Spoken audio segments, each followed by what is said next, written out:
Hey guys, what's up? So I've got a feedback that I should make videos in Hindi, so here it is. आज हम लोग chemistry के chapter thermodynamics के question discuss करेंगे जो कि JEE mains जनवरी 2020 के पेपर फर्स्ट में पूछे गए थे। जेई मेंस का पेपर एक ऑनलाइन एग्ज़ाम है जो कि जनवरी के में 6 शिफ्ट्स में हुआ था। हर शिफ्ट्स में केमिस्ट्री के 25-25 क्वेश्चन थे एंड जो मैंने देखा कि हर शिफ्ट में थर्मोडायनेमिक्स से एक क्वेश्चन ज़रूर पूछा गया था। I am also covering thermochemistry question because NCERT में थर्मोडायनेमिक्स और थर्मोकेमिस्ट्री एज सच कोई अलग अलग चैप्टर्स नहीं है। जेई मेंस जनवरी शिफ्ट के क्वेश्चंस अगर एज इट इज़ नहीं तो एटलीस्ट उनके कॉन्सेप्ट्स का जुलाई में होने वाले जेई मेंस में आने की पूरी प्रोबेबिलिटी है, क्योंकि लास्ट ईयर ऐसा ही हुआ था। एंड इवन कुछ questions as I saw there NEET exam में भी पूछे गए थे एज इट इज़। तो बिना देर किए शुरू करते हैं। चलिए, तो ये हमारा पहला क्वेश्चन, ये 7 जनवरी की मॉर्निंग शिफ्ट में पूछा गया था। तो क्वेश्चन कह रहा है for the reaction A gives 2B delta U is equal to 2.1 kilo calories, delta S is equal to 20 calories पर केल्विन। यहाँ आप इसको किलो कैलोरीज मत पड़ेगा कि देख के किलो कैलोरीज मार दिया, ऐसा नहीं है। This is calories, please be conscious. At 300 kelvin temperature दे रखा है। Hence delta G in kilo calories is. तो चलिए इसे सॉल्व करते हैं। क्वेश्चन हमसे डेल्टा जी पूछ रहा है, मतलब गिव्स फ्री एनर्जी चेंज। हमें एंट्रोपी चेंज दे रखा है, इंटरनल एनर्जी चेंज दे रखा है और टेम्परेचर भी दे रखा है। It's also giving a reaction to us. तो हमें डेल्टा जी निकालना है। डेल्टा जी का फॉर्मूला हमें पता है, delta G is equal to delta H minus T delta S. अब टी दे रखा है, डेल्टा एस दिया हुआ है आपको, बट आपको डेल्टा एच नहीं पता, तो डेल्टा एच हम निकाल लेंगे। बहुत ही कॉमन फॉर्मूला है, delta H is equal to delta U plus delta N G R T. P delta V भी होता है, बट पी वी तो यहाँ क्वेश्चन में कहीं भी नहीं है, तो will deal with delta H is equal to delta U plus delta N G R T. तो डेल्टा यू हम लिखते हैं कैलोरीज में 2100 प्लस डेल्टा एन जी। अब डेल्टा एन जी क्या होता है? डेल्टा एन जी होता है number of moles of gaseous product minus number of moles of gaseous reactant.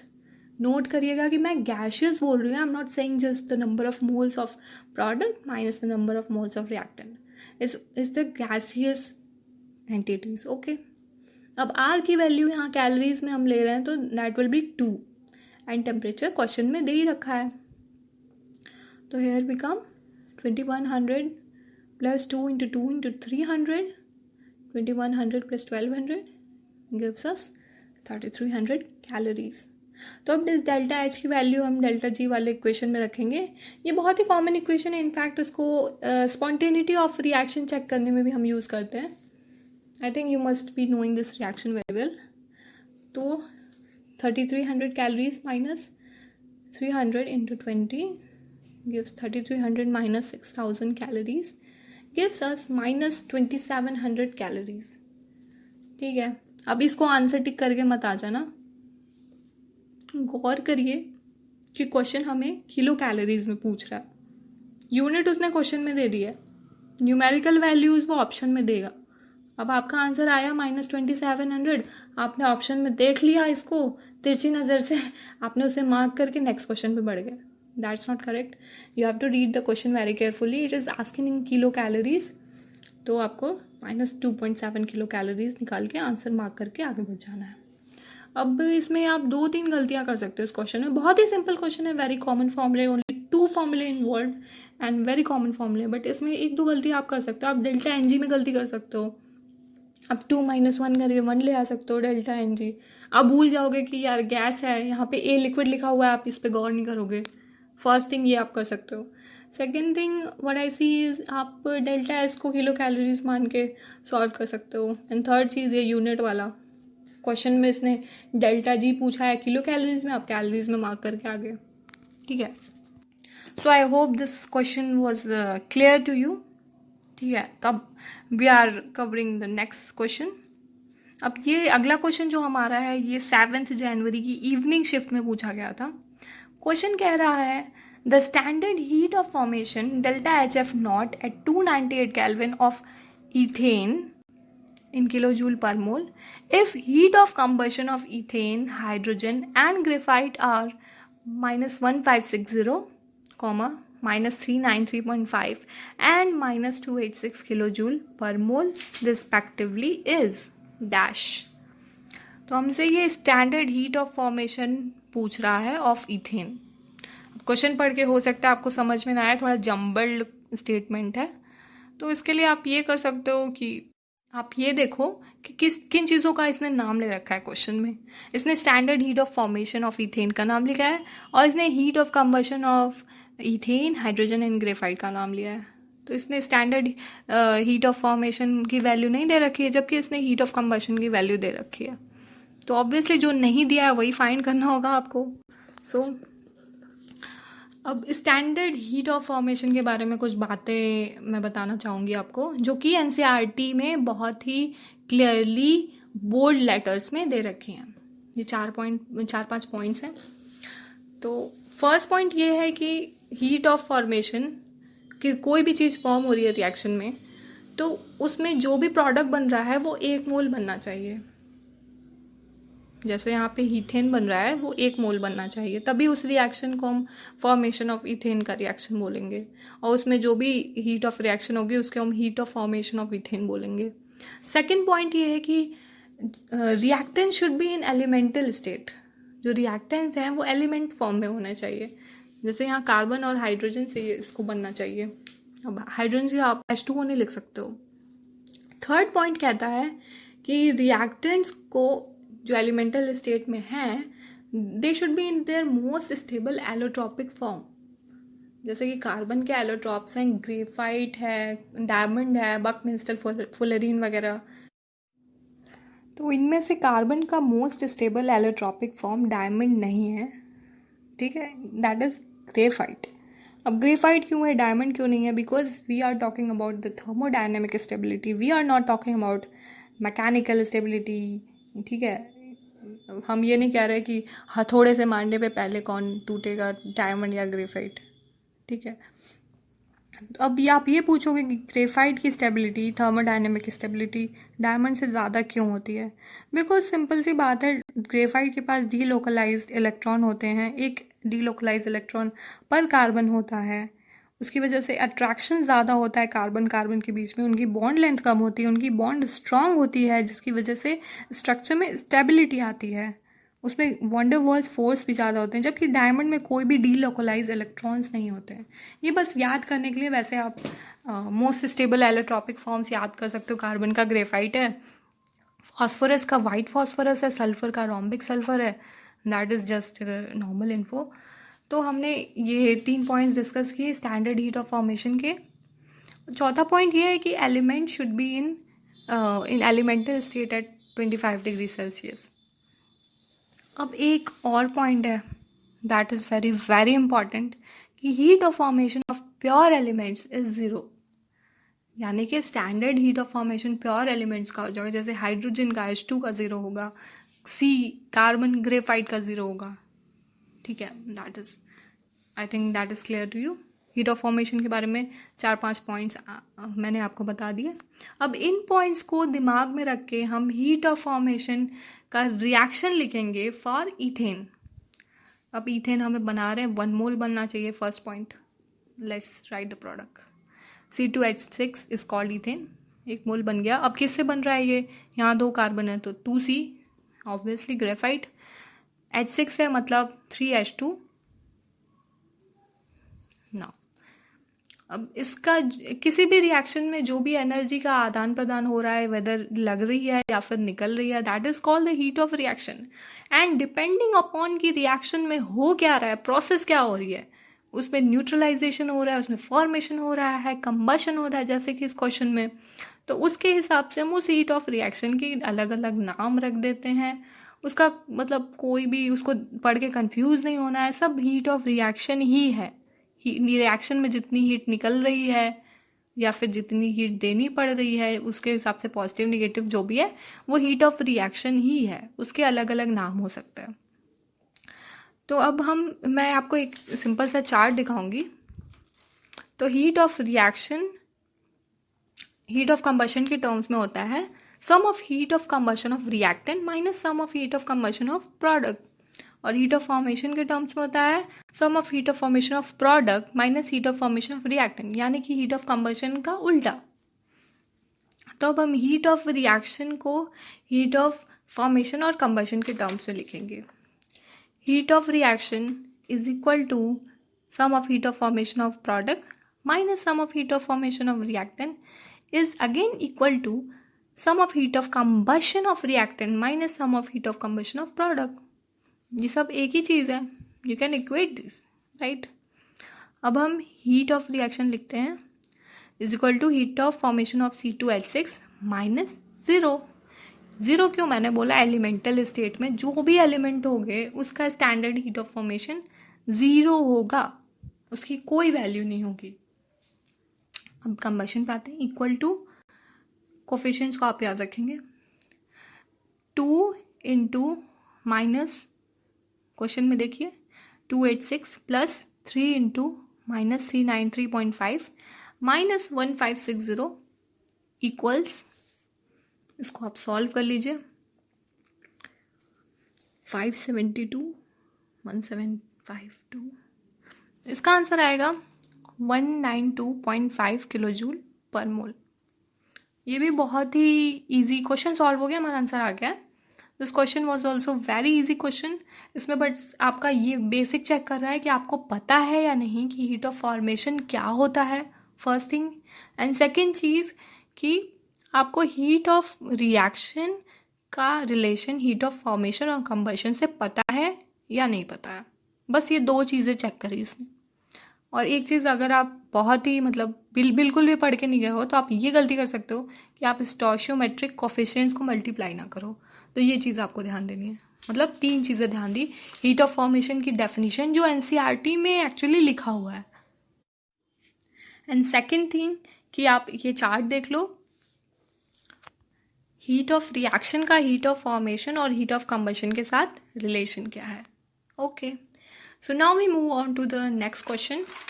ये क्वेश्चन पूछा गया है 8 जनवरी की मॉर्निंग शिफ्ट में। Question is saying the magnitude of work done by a gas that undergoes a reversible expansion along the path ABC shown in the figure is. बहुत ही easy question है, आपको पता है वर्क डन, वर्क जो होता है पीवी ग्राफ में is the area under the graph. अब क्वेश्चन सॉल्व हो गया, रुक जाइए, सीख मत करिएगा, there is a big concept involve in this question. आप बहुत भारी गलती करके आ सकते हो which can cost you negative marking in the exam. तो okay, I am solving the question. हम इस एरिया निकाल रहे हैं इस ट्रेपेजियम का। अगर आपको नहीं पता है ट्रेपेजियम का एरिया, तो आप इस रेक्टेंगल का और इस ट्रायंगल का अलग अलग से एरिया निकाल के ऐड कर सकते हो, तो भी इस पूरे शेप का स्ट्रक्चर का एरिया निकल जाएगा। But on a safer side I am telling the formula. Trapezium का एरिया होता है half into sum of parallel sides into height. तो ये दो पैरेलल साइड से आप देख रहे हो और ये इनकी हाइट है।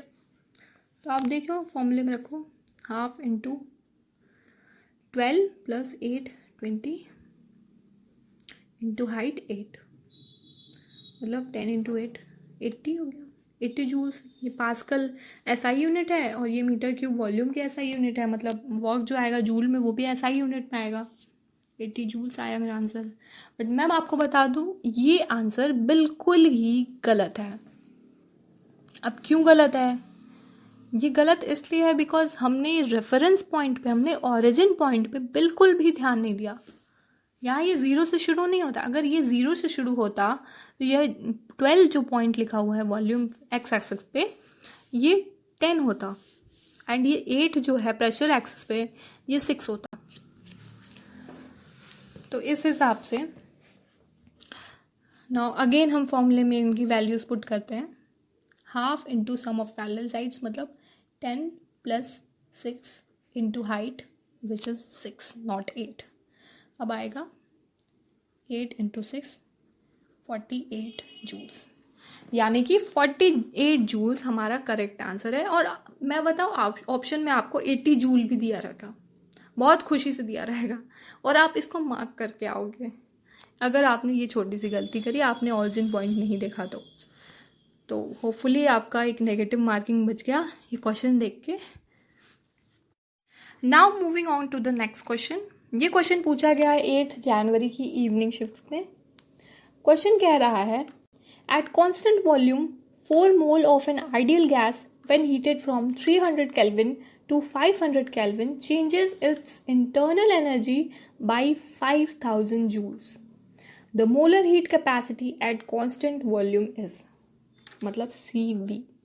मोलर हीट कैपेसिटी मतलब C at constant volume V, CV हमसे पूछ रहा है। हमें दे क्या रखा है, उस पर डिपेंड करेगा कि हम कौन सा फॉर्मूला यूज़ करेंगे। तो क्वेश्चन में हमें दे रखा है 4 मोल, मतलब N दे रखा है हमें। वॉल्यूम चेंज, टेम्परेचर चेंज दे रखा है हमें 300 केल्विन टू 500 केल्विन। हमें डेल्टा T दे रखा है। इंटरनल एनर्जी बाई, मतलब इंटरनल एनर्जी का चेंज हमें दे रखा है, changes is internal energy by, तो हमें डेल्टा U दे रखा है। हमें फाइंड करना है CV। बहुत ही इजी, बहुत ही कॉमन फॉर्मूला है, delta U is equal to NCV delta T। और डेल्टा H का आपको याद होगा NCP डेल्टा T, मतलब कांस्टेंट प्रेशर पे डेल्टा H होता है और कांस्टेंट वॉल्यूम पे उसको डेल्टा U बोलते हैं। तो ये फॉर्मूला हम यूज़ करते हैं और वैल्यूज पुट कर देते हैं, will get the answer very fast. Delta U is equal to NCV delta T। Delta U 5000 joule is equal to N4 दे रखा है। CV फाइंड करना है, डेल्टा T 300 से 500 मतलब 200 केल्विन। तो हमारा आंसर आता है 5000 बाई 800, इट्स 6.25।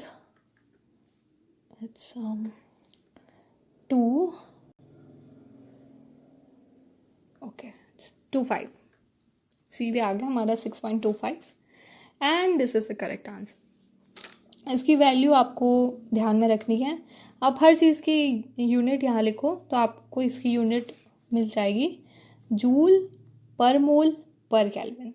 ये CV की यूनिट होती है। आई होप इस क्वेश्चन में तो कुछ भी डिफ़िकल्ट नहीं था, बहुत ही इजी क्वेश्चन था, ठीक है। Delta U is equal to NCV delta T। और अगर आपसे इसी क्वेश्चन के एक फॉर्मेट है, इसमें delta H is equal to CP delta T आपको यूज़ करने को बोल सकता है। Now moving on to the next question. ये क्वेश्चन पूछा गया था 9 जनवरी को मॉर्निंग शिफ्ट में। क्वेश्चन कह रहा है, if the enthalpy of atomization for bromine liquid is x kilo joule पर मोल and the bond enthalpy for Br2 bromine is y kilojoule per mole, then the relation between them is। तो चलिए इसे solve करते हैं। Solve करने से पहले आप क्वेश्चन ध्यान से पढ़िए। यहाँ पे हमें दिया हुआ enthalpy of atomization for bromine liquid, मतलब ब्रोमीन आपने लिया लिक्विड फॉर्म में, किसी टेस्ट ट्यूब में लिया अपने हाथ में, ठीक है। अब उसको आपको चेंज करना है एटॉमिक फॉर्म में। मैंने अभी आपको बताया था कुछ 1-2 क्वेश्चंस पहले कि हीट ऑफ रिएक्शन में हो क्या रहा है उस पर डिपेंड करता है कि उस हीट ऑफ रिएक्शन का हम नाम क्या रखेंगे। जैसे न्यूट्रलाइजेशन हो रहा था, फॉर्मेशन हो रहा था, यहाँ पे एटोमाइजेशन हो रहा है, मतलब ब्रोमीन लिक्विड हमने जो लिया है अपने हाथ में, बीकर में या टेस्ट ट्यूब में, उसको हमको एटॉमिक फॉर्म में चेंज करना है। वो तो एक मॉलिक्यूल है Br2 और मोर ओवर वो लिक्विड फॉर्म में, हमको उसको एटम फॉर्म में चेंज करना है। और एटम हमेशा आइसोलेटेड एटम गैशियस फॉर्म में होगा, बिकॉज सॉलिड फॉर्म तो एग्रीगेट होता है, उसके साथ 3-4 पार्टिकल होंगे जो अगल बगल क्लोजली पैक्ड होंगे तभी तो सॉलिड होगा। अकेला पार्टिकल सॉलिड फॉर्म में कैसे हो सकता है। तो हमें ब्रोमीन लिक्विड को ब्रोमीन एटम में चेंज करना है। What this clear. और सेकेंड चीज जो यहाँ दी हुई है दैट इज बॉन्ड एंथैल्पी। अब bond enthalpy is that energy, वो एनर्जी है जो आपको देनी पड़ेगी किसी बॉन्ड को तोड़ने के लिए। हमें Br2 को Br एटम्स में तोड़ने के लिए ये बॉन्ड एंथैल्पी देनी पड़ेगी। इसकी वैल्यू हमें y दी हुई है, तो बेसिकली हमें x और y में एक रिलेशन निकालना है। इसके लिए हम बहुत ही सिंप्लीफाई करके, मतलब बहुत ही बेसिक से जाके इसको हम देखते हैं। अब हम ब्रोमीन हमने हाथ में ले लिया, एक बीकर में हमने ब्रोमीन लिक्विड ले लिया, ठीक है। अब वी आर हीटिंग इट, हम इसे गर्म कर रहे हैं। हमको, मेरा मिशन है कि इसको हम एटमाइजेशन कर देंगे बस। अब इसको हीट कर रहे हैं, अब लिक्विड से ये गैस बना, ये वेपर में चेंज हो गया। अब अभी हम नहीं मानेंगे, अभी हम नहीं रुकेंगे, हम इसको और हीट करेंगे क्योंकि हमें इसे एटम में चेंज करना है। अब फिर इसके बीच के बॉन्ड टूटेंगे, अभी ये Br2 है, अब इसके बीच के बॉन्ड टूटेंगे तो ये एटमाइज हो जाएगा, तो हमें बॉन्ड इंथैल्पी देनी पड़ेगी, फिर ये 2Br में चेंज हो जाएगा। Obviously that will be gaseous. तो अब शुरू से लेके लास्ट तक जो हमने ब्रोमीन लिक्विड को एटम में चेंज कर दिया वो एटमाइजेशन हो गया, और ये लिक्विड से गैस में वेपराइजेशन, और गैस से बॉन्ड टूटने का बॉन्ड एंथैल्पी। अब एक्स और वाई के टर्म में लिखते हैं इसको। Heat of atomisation is equal to enthalpy of vaporisation plus bond enthalpy. Enthalpy heat एक ही चीज़ है। हीट ऑफ एटमाइजेशन एक्स दे रखा है, हीट ऑफ वेपराइजेशन का कोई कंटेक्स्ट नहीं है क्वेश्चन में, प्लस बॉन्ड एंथैल्पी वाई दे रखा है। अब X is equal to heat of vaporisation plus Y, मतलब जैसे कि आप ये सोचो 5 इज इक्वल टू 4 + 1, मतलब कि अब 1 में कुछ ऐड करके आप 5 ला रहे हो, मतलब 5 तो बड़ा है ना, तो x is greater than y। बहुत ही सिंपल लॉजिक है यार। आप y में कुछ ऐड करके x ला रहे हो, y अलोन x के बराबर नहीं है, y में कुछ ऐड करना पड़ेगा तब x के बराबर होगा। इसका मतलब y x से छोटा है, तो x is greater than y, और यही करेक्ट आंसर है। हमसे पूछा था relation between them is, more over इसने ऑप्शन भी दे रखे हैं, तो this is the 4th answer. So guys, that's all for this lecture. Hope you guys liked the video. Please give it a thumbs up. Do subscribe for more interactive study content. And if you are thinking that I did not make the lecture on thermodynamics, so I found that बहुत सारे अच्छे teachers के lectures हैं thermodynamics पे, chemistry के and physics के भी, और बहुत सारे चैप्टर्स पे। बट एक प्रॉब्लम है उनके साथ कि यार 13-14 लेक्चर्स हैं एक चैप्टर पे, and they are like 1 hour और 2 hours लॉन्ग। तो अभी तो फिजिबल नहीं है, जिसके एग्ज़ाम्स आ रहे हैं IIT और नीट के, जेई मेंस वगैरह के एग्ज़ाम आ रहे हैं, तो that is not feasible, it will consume lot of your time. इससे बेटर है कि आप अपना नोट्स पढ़ो, अपनी बुक्स पढ़ो, NCERT पढ़ो, ठीक है।